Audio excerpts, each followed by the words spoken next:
Welcome to the High Value Sales Show of Eversprint.com.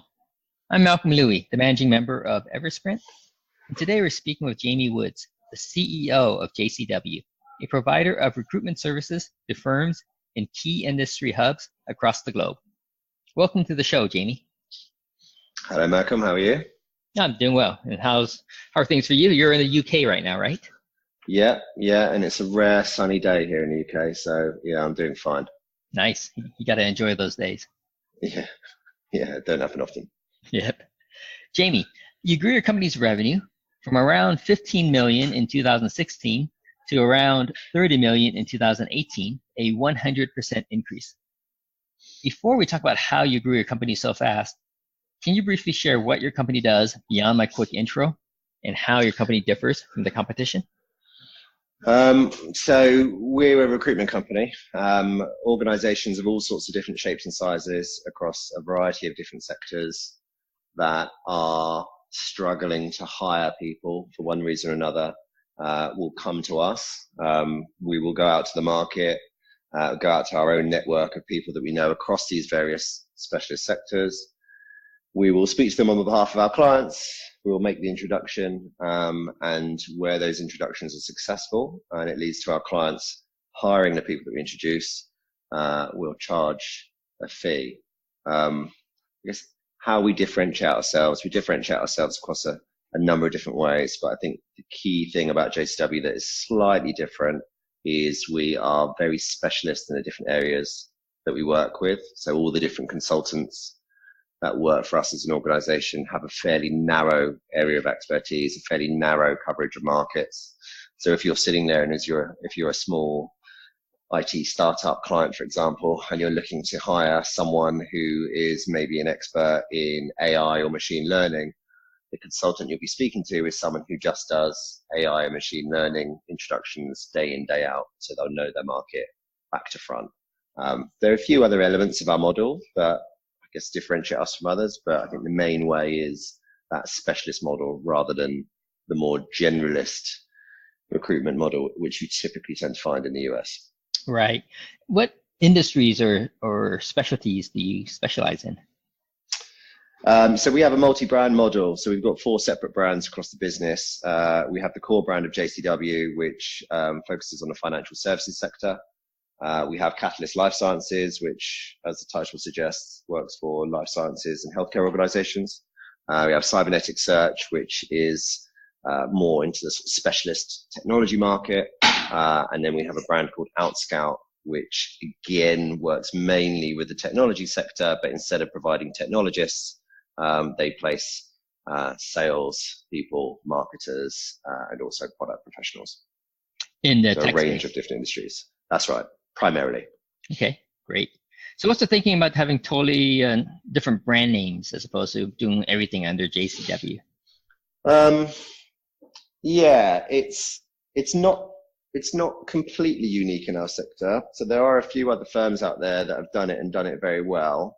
The main thinking behind it just links to my early point in that you need to not only be very specialist in your approach to your clients, but you also need to be perceived to be specialist. Otherwise, your clients don't tend to want to work with you. I mean, for the most part, most of our clients out there aren't really that interested in dealing with the larger, more generalist firms. So if we just presented ourselves as one brand that's working across a number of different industries that aren't particularly closely linked, it gives us a bit of a perception issue. And we're also in a position where by having different brands, it allows us to establish slightly different working cultures across those respective teams, so that if you have a particular industry type, if I take, for example, the IT industry compared to the financial services sector, those are 2 very different sectors that have very different working cultures and very different expectations from their recruitment suppliers. Us having separate brands allows us effectively to run those different offices almost as completely different businesses with their own working cultures that are reflective of what our clients want to see and need to see from a recruitment provider. Now, are these 4 different brands they have? Are they also 4 separate offices physically? For the most part, yes. There is some degree of crossover. And I think as the business grows, there will be a lot more crossover where each of our different offices, because we've got 5 offices globally, eventually I'd imagine each of our different offices will have quite a bit of crossover where they'll have multiple brands in each office. But for the time being, our offices are effectively single brand offices. And did you have the structure because it was done through mergers and acquisitions over the years? No. So the business, again, slightly unusual compared to some of our sort of fast growth peers. We've grown purely organically. So yeah, never made any acquisition or even taken on any kind of external funding or anything like that. So when you decide to go into a new market, you would just physically set up a new office and build a new team? Effectively. Right. Yeah. All right. Got it. So for the past couple of years, your business grew quite rapidly, 15 million in 2016. You doubled it 2 years later to 30 million. What were the drivers behind that? As in, how did we go about achieving that, or why were we looking to do that? Well, let's talk about the how first. Like, how did you grow your business, double your business in 2 years? So as I say, all the growth is organic. And when we talk about organic growth, most of the growth that we engineer is really through headcount, so hiring new people. Recruitment companies are slightly unusual in that there isn't really a product that we create and then sell. Our product is our ability to make introductions and provide that service. And each consultant that works for us, 90% of our workforce are consultants, so they're people who face off to clients and the wider industry. They effectively operate as their own independent business where they're tasked with going out, finding clients, and then going on delivering on those clients' requirements. So if we're in a situation where we're looking to go from 10 million revenue to 30 million revenue, typically the only way you go about achieving that kind of growth is by some fairly aggressive headcount growth, which is exactly what we did. So we're slightly unusual as a business that nearly all of our headcount growth, I'd say probably 90% of our hires over the last 2 or 3 years are entry level hires. So the people that we hire typically have got some kind of college degree, but won't generally have had any experience with any of our competitors, and they won't have had any recruitment experience whatsoever, really. We bring them in, they're a blank slate. We teach them how to recruit in the way that we think is the best way in order to sort of look after clients and also make them a sort of successful recruitment consultant in their own right. And then we build them up and we grow that business that way. So that organic growth is partly as a result of hiring a lot more people at the entry level and then building them up over the last few years. But it's largely off the back of us having done that for effectively the last decade. So most of our senior managers and directors, I think all of them bar maybe 1 or 2, are people that we hired at one point as trainees fresh out of university and trained them up from scratch. So this organic growth story for us is one that's kind of goes right back to the first year of the business when we first started hiring them and started training people up to be our future leaders. Now, are the entry level folks you hire, are they able to generate business for you within a year that quickly? No is the truth of it. There's a handful of them are. A minority of people that we bring on board will deliver a profit. The typical model, which is probably not unique to our industry, is that for every person we'll hire, we'll make a fairly sizable loss on them in the first year. The second year, they'll just about break even. And then the third year, they'll go into profit-making territory. So you need to be, one of the ways in which you have to try and differentiate yourself as a business like ours is to try and make sure that the people you're hiring are people who are not only going to be successful in the role and have the skill set and outlook required to be successful in this role, but they need to be people who are going to stick it out. Because typically, even the best performers won't really break even until the 18-month mark, and that's quite rare. Your average hire will start to make a consistent profit in year 3. So it's sort of absolute priority that you have people that you're confident are going to make it over the long term and not not join you and decide that actually they don't want to be a recruiter after all. They want to go and do something completely different. Right. And you compensate people then on a, sounds like you compensate them on a salary and commission sort of structure. Is that how it works? Basically, yeah, basically. It's slightly more complex than that, but people are paid on performance. And in all honesty, that's probably the major attraction to working in recruitment generally, and for working at JCW specifically, is you do have the opportunity, considering you're someone coming in as an entry-level person without any kind of experience, you do have the opportunity to earn a substantial sum of money, which is typically a lot more than that would be available in another industry. And that normally, because profit margins in the recruitment sector are quite healthy, because we don't have a product that we are creating in some factory that needs to be paid for and sold. Our product is effectively our consultants and their ability to have a great network and make great introductions. So the consultants have, I guess, a lot of power and are paid accordingly. Right. So the growth that you achieved from 2016 to 2018, and those are from your hires from several years ago more than anything else. Mm-hmm. Mm-hmm. Right? That's right. So you had a surge in hiring in 2013 or so that led to the growth from yes. 2016. Yeah, no, and to be honest with you, I mean, we've been growing in headcount pretty consistently for the last, I guess, 11, 12 years now. It was established in 2007. But yeah, realistically, all the people that we've hired over the last year, for example, they won't really substantially start contributing to revenue until probably 2020 now. Okay.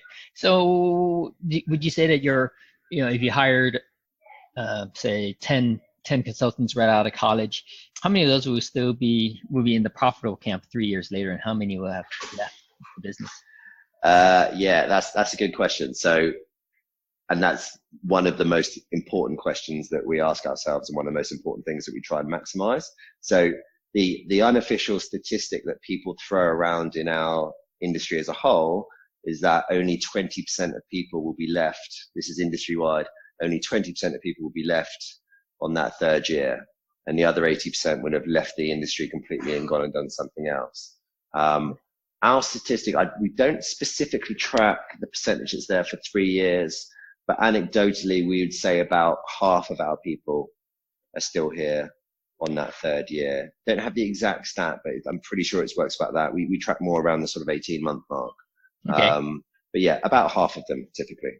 Okay. So it sounds to me that you must have some processes in place that are more effective than the industry average.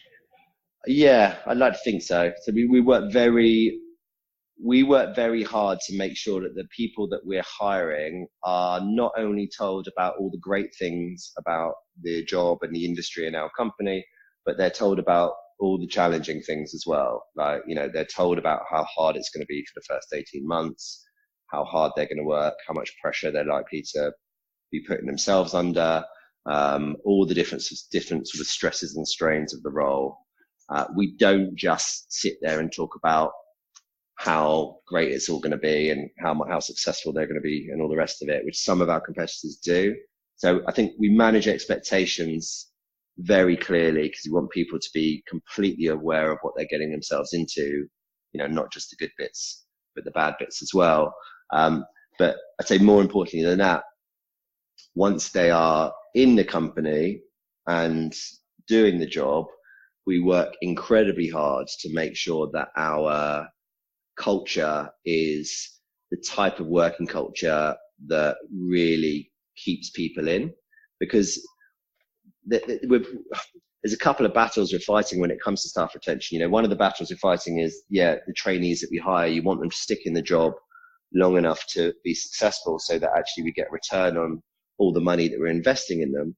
But then once someone is up and running, you also, and they're making a good return on that investment, you also need to have a business which is sort of keeping them engaged and keeping them within this company, because recruitment is slightly unusual in that there's very low barriers to entry. So it's very easy for a recruiter to just leave one business and then walk into another business. Very easy for them to do that. And it's a very competitive market. So there's a lot of compelling offers that get made to draw people away.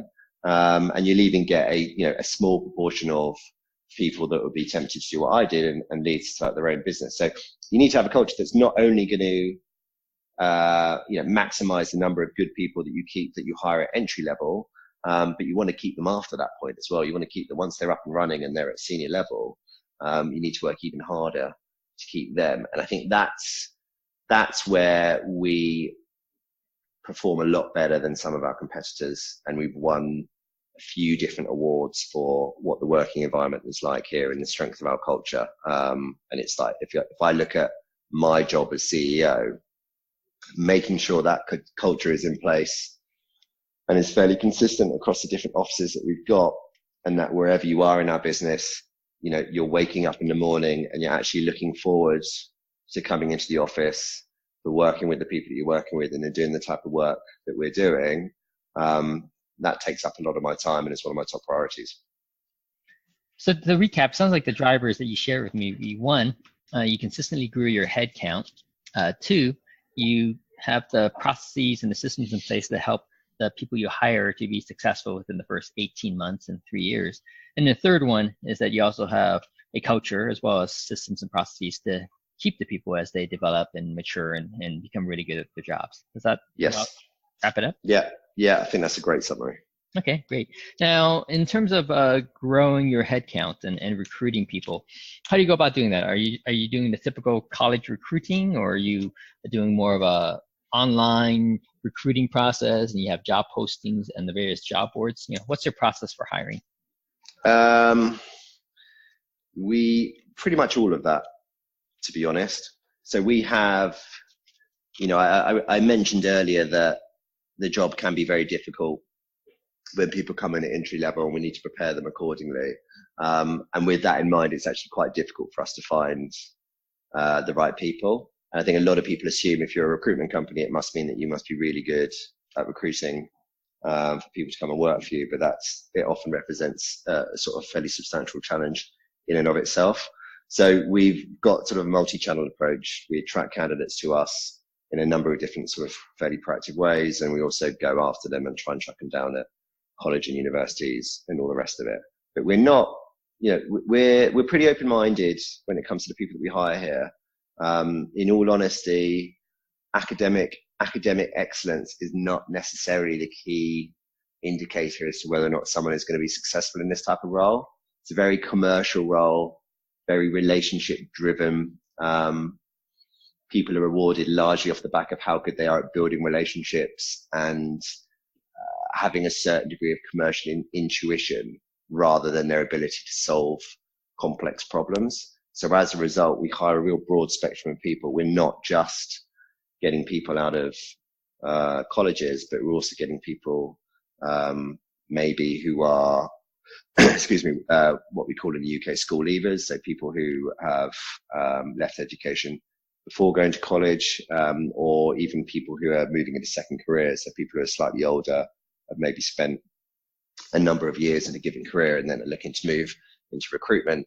If someone's got the right kind of commercial aptitude and they're the type of person that we think will be able to build relationships with our clients and build a network within the appropriate candidate pool, then realistically, nothing else really matters that much. Whatever else is on their resume, it might be useful, but it's not necessarily a game changer. So we have to be very diverse as far as where we go about getting our candidates from, and we have to have all sorts of different channels available to us. So we pretty much, all the bits you mentioned, we cover them all, and we find we have to cover them all. Otherwise, we're not able to hire the number of people that we need. Right. So what other channels other than colleges and universities do you find people? How do you find them, or how do they find you? Our most successful single channel is actually referrals from current employees. So we spend quite a bit of time making sure that our employees are networking within their own personal networks, looking out for people who they think have got the commercial skills necessary to be successful and are motivated by the right things in order to be successful, and are approaching it accordingly. And partly that's us incentivizing that, so people get paid for everyone that they refer to us internally, but it's also teaching them what to look for and how to maybe get the most out of their networks. And that tends to, in some of our offices, that accounts for the single most number of hires we've made. But in all of our offices, referrals tend to end up being the most successful employees after a couple of years as well, for, I guess, a variety of different reasons. But that's the best channel that we use. Okay. Do you go through other channels? Are you posting on job boards? Are you advertising? Yeah, so we advertise on a range of different job boards. We've got, for all of the different geographies that we're in, we have different job boards that are maybe graduate specific or entry level specific. Like a lot of people these days, we invest a substantial amount of money on LinkedIn to get various adverts there. So that's one channel that is in sort of the getting the adverts out there and getting people coming in, approaching us. We've got a lot of traction as well from what we call proactive approaches. So we subscribe to numerous different sort of resume boards. So like a well-known example is Monster, for example, but others which maybe aren't seen as resume boards, but effectively are, like, for example, LinkedIn. And we use those channels to proactively approach dozens, if not hundreds of people every week to see what their interest might be in our, I guess, what we've got to offer here in this particular type of career. That latter channel, as far as the actual proactive approach on those various resume boards, that would be our second most successful channel, other than referrals. Right. Now, on the training side, can you maybe share a little bit about maybe the one key thing about your training of new hires that lead to their success? So we maybe spin that question on its head a little bit. So we provide very thorough, structured, tried and tested over 10 years training. It's a fairly strict academy. It's typically 8 weeks of training that people go through. Remember, people are coming in with next to no, if not no, experience in the recruitment sector. So there's a lot that we have to squeeze in. And normally after those 8 weeks, people understand the basics of the sort of entry level job that they'll be doing. So yes, we've got a good training structure and we invest quite a bit in it. I have to say though, for us, for this particular sector, the role of being a recruiter, the sort of the technical side of it, how you go about managing your day to day, it's not rocket science. It's not actually that difficult when you put it down on paper. So we've got a good training program, but many of our competitors have a good training program as well, because to put together good training is not necessarily that difficult. What's more challenging is the level of care and management that these trainees receive once they're out of the initial training. And I think that's where we really differentiate ourselves. I mean, what we see in this sector, what we see in a lot of sectors when it comes to entry level roles, is people will come in, maybe they'll get an award-winning training program for the first 2 or 3 months of their career, but once they're out of that program, they're kind of left in the wind and have to rely on their own wits to then make a success out of themselves. And I think that's unacceptable to us, because we know that doesn't end up having an optimal success rate. So where we invest a lot of time and effort and ultimately money is in making sure that I guess the aftercare that these trainees get after training, which is substantial management input, lots of reviews on a fairly regular basis, lots of peer-to-peer reviews, various buddy systems, and sort of continuous ongoing training for months, if not years. That is what really differentiates us, and it's allowed us to build a business out of pretty much exclusive trainee hiring. Right. And that sounds like it also segues into your third driver of retention and culture, right? Those are things you do to also encourage retention of your people.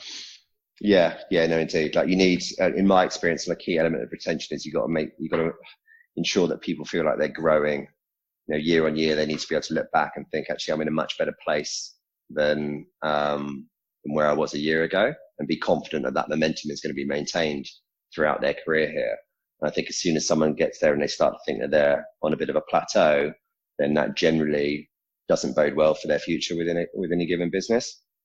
And I think some people you hire, they're going to do that themselves. You know, they're going to be people who are always striving, and they're going to make sure they are growing by themselves. But a lot of people may need a little bit more help than that, and they need to be in an environment which maybe fosters that kind of attitude and provides a framework for continuous growth. And that's what we try and do. And you know, part of that is, yes, the continuous management and review, but part of that as well is making sure there's a very clear route of progression. So I remember something I did even before I hired the first person back in 2008, is I had a fully mapped out career plan. So I was able to tell this first trainee that I hired, you know, right, this is the role that you'll be doing today, but your next job, which you could be doing 6 months, is this. These are what your targets are. And then a year later, you could be doing this next job, and so on, all the way up until director. So the theory being that every single person in the business has got complete clarity on what their next step is, what they need to do to get to that next step, and how long it conceivably should take for them to get there. And then as long as we provide all the assistance we can in making sure they, I guess, have the tools they need to hit those targets, then in theory, there should never be in a situation where someone feels as though they're not growing. And for the most part, yeah, we get that right. Right. Switching gears a little bit, for 2019, you said before your primary growth driver was hiring. So how many people do you have today, and how many people do you want to have by the end of the year? So we have, I don't know the exact number, we have 90 something. So we've got mid-90s at the moment. We're forecast to end up with about 115, 120 globally this year. And I'd imagine that's probably where we'll end up. I always try and overshoot these things, but I think this year we're maybe going to grow a little bit slower than we have done the last couple. Okay. Now, to hire another 25 to 30 people, it sounds to me you could actually do that very quickly if you wanted to. Not necessarily, no. I mean, you can do, but not whilst keeping the not setting. You can do if you lower the bar in terms of the type of people that you're bringing on board. I think if you think a lot of the people who end up not working out in those first couple of years that I referred to earlier, a lot of people tend to leave specifically within a 6 to 12 month mark. And if they do leave in that mark, it represents a substantial amount of, it represents a substantial loss for us. Partly the amount of money that we've invested in that person as far as their salary, their training, their management, you know, all the management time that's gone into it. But a lot of it is just effectively, I guess, the opportunity cost of us not having hired someone else instead of them who is going to go on to be a future bright star within our business. So it's very important that we hire the right people, if not the most important thing we do month to month. And if I could wave a magic wand and ensure that, 80 or 90% of our hires were successful into that 3-year mark, then we'd probably eventually end up being the biggest and most successful recruitment business in the world in not too distant future. So it's something that can provide a real competitive advantage if you're good at it.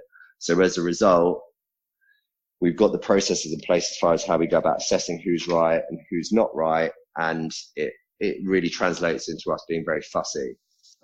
So recruiting is pretty difficult for us. And that's why we have all those different channels that I referred to earlier on.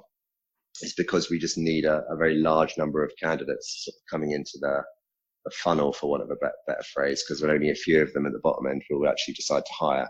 So growing by more than 20 people, considering we need to hire 20 odd new people, and then also we'll need to hire more than that because we'll inevitably have people leave, especially some of the more junior people that we've got in the business who maybe decide it's not right for them. They'll need to be replaced too in order to hit that upper level headcount. So no, that will actually still be quite a task. Okay. So how many people do you think you need to interview to actually get to your year-end headcount target? We typically end up interviewing 10 to 15 people per hire. So we're talking hundreds of people would have to come through the doors for us to get to where we want to get to. Right. Yeah. I mean, looking on that metric, then it looks a bit different, right? I mean, yeah, it's a bit harder. 300 people at least to fill 20 spots, and you actually might need to interview more than that because you have people who are leaving as well. Exactly, and that's face-to-face interviews. So we screen people on the phone. We do an early stage pre-screening to see if they're worth coming in to talk about the role in a bit more detail. And I think the ratio there, I think we speak to 6 or 7 people for every one that we then invite for interview. So yeah, it's well over 1,000 people that we'll have to engage with over the next year to then translate to that target headcount figure. Yeah, and then your team, they're still doing all the other work on top of all this, right? Exactly. Yeah, exactly. It's not easy. Yeah, that is quite a handful. Now, what do you do in terms of helping your team connect with people and find job opportunities to fill? So we invest a huge amount in technology, and that's one of the things that's changed most since I first got into recruitment back in 2005 or so. We invest in a lot in technology. LinkedIn is where the majority of that money goes to these days.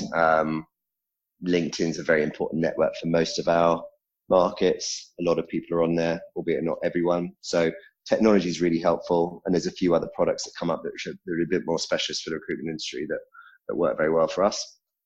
But most importantly is teaching our people some sort of fundamental networking skills. And that's, again, like another key area where you can get some real competitive advantage, because all the different technology that's come about with especially social networking sites like LinkedIn, for example, there's been a good side to it and there's been a bad side to it. I mean, the good side is you've got this, as long as you can afford to pay for their professional services packs, you've got a sort of effectively convenient and huge and very easily searchable network at your fingertips, which is obviously, again, as long as you can afford it as a business, it's very good for us. The downside, though, is it has made it easy for a lot of professionals that work in any kind of environments where a network is important, like, for example, any kind of sales job or, of course, recruitment.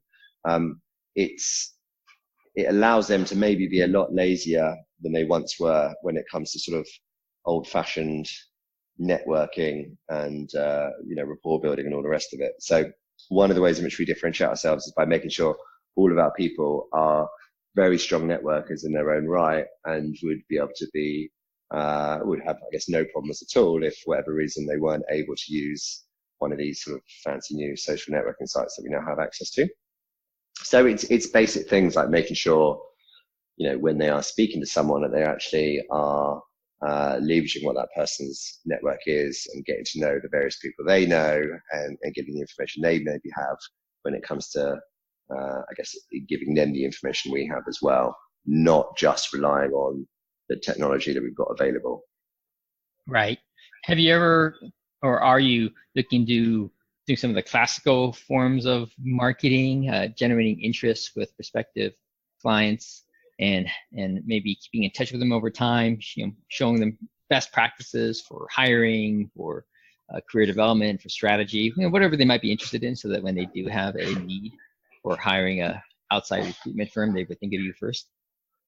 Yeah. So, I mean, most of our, a lot of our marketing is effectively, and again, I might be confusing terminology here, but a lot of it is just direct sales. So it's our consultants contacting clients directly when we have heard through our network that they've got a need either right now or maybe a vacancy coming up, making the introduction, presenting our services and, brokering an arrangement accordingly.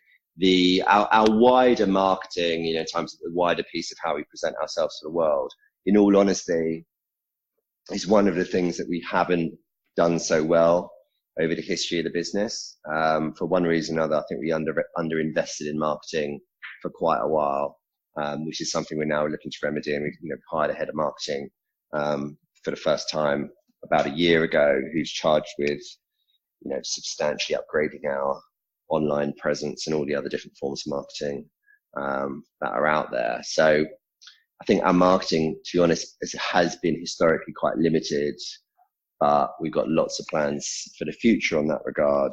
I think the problem is we've got all of our clients know who we are, and our candidates within our specialist markets know who we are, but there's not that much else going on beyond that.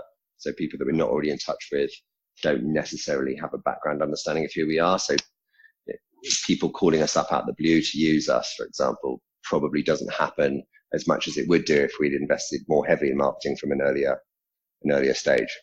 Right, got it. 3 last questions for you. If JCW or maybe one of your brands were to have a billboard, in fact, one of the other recruitment firms I talked to interviewed actually did a billboard. They put a billboard right in front of a prospective client and was able to win that. Really? Yeah, it's quite clever. But if you were to have a billboard, what would be your billboard message? And keep in mind, most billboards on a freeway, people only have 6 seconds to see it before they drive by. So what's your 6-second billboard message? I would say we work hard and we work smart. We do both. All right. Work hard, work smart on recruiting.